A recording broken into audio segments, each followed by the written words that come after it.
ഹോങ്കോങ്ങിൽ ജനിച്ച ചാൻ Kong San എന്ന ജാക്കി ചാൻ ലോകമെമ്പാടുമുള്ള ആയോധന കലാപ്രേമികളുടെയും സിനിമാ പ്രേമികളുടെയും ഇഷ്ടതാരമാണ്. ആയോധനകലയും നർമ്മവും സാഹസികതയും ഒത്തുചേർന്ന അദ്ദേഹത്തിന്റെ പ്രകടനങ്ങൾ എന്നും വിസ്മയമാണ്. അപകടകരമായ സ്റ്റണ്ടുകൾ ഡ്യൂപ്പില്ലാതെ ചെയ്യുന്നതിലൂടെയാണ് അദ്ദേഹം ശ്രദ്ധേയനായത്. കുട്ടിക്കാലത്ത് പീക്കിംഗ് ഓപ്പറ സ്കൂളിൽ പരിശീലനം നേടിയ ജാക്കി ചാൻ സിനിമയിൽ ചെറിയ വേഷങ്ങളിലൂടെ തുടങ്ങി പിന്നീട് ആക്ഷൻ കൊറിയോഗ്രാഫറായും നടനായും സംവിധായകനായും നിർമ്മാതാവായും വളർന്നു.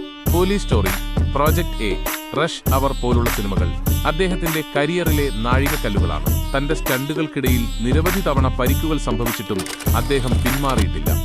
ആയോധന കലയിൽ ബ്ലാക്ക് ബെൽറ്റ് നേടിയ അദ്ദേഹം ചൈനീസ് ഓപ്പറ, കുങ്ഫു എന്നിവയിലും പ്രാവീണ്യം നേടിയിട്ടുണ്ട്. നടൻ എന്നതിലുപരി ഒരു ഗായകൻ എന്ന നിലയിലും അദ്ദേഹം ശ്രദ്ധേയനാണ്. ഓസ്കാർ പുരസ്കാരം ഉൾപ്പെടെ നിരവധി അംഗീകാരങ്ങൾ അദ്ദേഹത്തിന് ലഭിച്ചിട്ടുണ്ട്. ലോകമെമ്പാടുമുള്ള ദശലക്ഷക്കണക്കിന് ആളുകൾക്ക് ഇന്നും ഒരു പ്രചോദനമാണ് ഈ അതുല്യ കലാകാരൻ.